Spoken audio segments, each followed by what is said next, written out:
Hello friends, I want to share with you how I got carried away by my husband's best friend's sex styles some months ago. A sultry haze settled over my world when my husband's friend, Martins, stepped into our home under the pretense of delivering a package.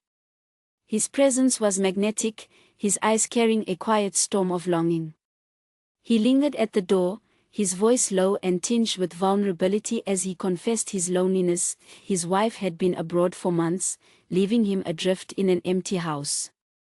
"Just a hug," he murmured, his gaze locking onto mine with an intensity that made my pulse quicken. "I've been so alone." I hesitated, my loyalty to my husband a steady anchor, but compassion won out. Martins was a friend, after all. I stepped into his embrace, expecting warmth and comfort, but his arms enveloped me with a hunger that caught my breath. His hold was tight, possessive, his body pressed against mine in a way that sent a shiver through me.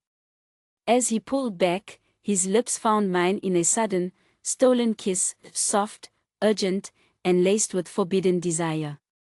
Before I could process the heat of his touch, he was gone, rushing out the door, leaving me standing in the quiet, my lips tingling with the ghost of his thought. I didn't speak of it.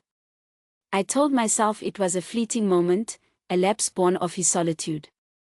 Perhaps he was just missing her, I reasoned, trying to smother the spark that lingered in my chest. But days later, a text arrived, his words cautious yet probing. "Did you tell him?"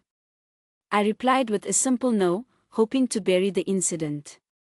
Instead, it opened a door. Martins began texting me, his messages a slow drip of charm and attention that stirred something long dormant. He'd appear at the house when he knew my husband was away, bearing gifts, small tokens wrapped in thoughtfulness that made my heart race.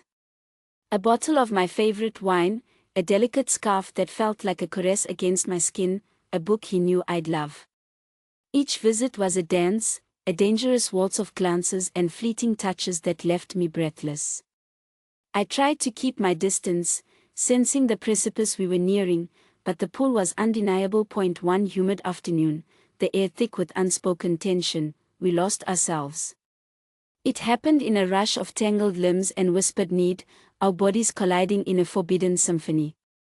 The world fell away, leaving only the heat of his skin, the rhythm of his breath, the way he moved with a passion that consumed me.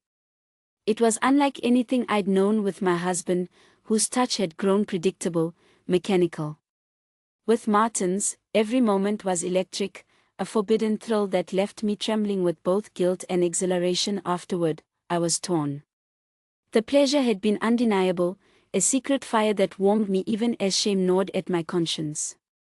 I wasn't a cheat, or so I told myself. I resolved to end it, confronting Martins with a firmness I barely felt. "Don't come back," I said, my voice shaking. "I don't want to see you again." But his response was a flood of words, a lengthy text confessing how deeply he'd savored our stolen moment, how he'd begun to love me more, he claimed, than his own wife. His words were a siren's call, stirring something reckless in me. I pushed him away, but my resolve was fragile, and he knew it. He kept coming back, and I let him. Each visit was a surrender, a descent into a world of stolen glances and fevered touches.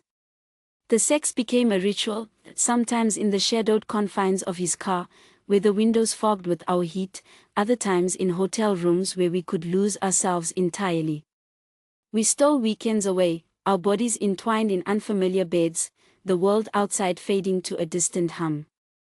I was drowning in him, in the way he made me feel alive, desired, seen. But then, at the start of last month, a chill settled between us.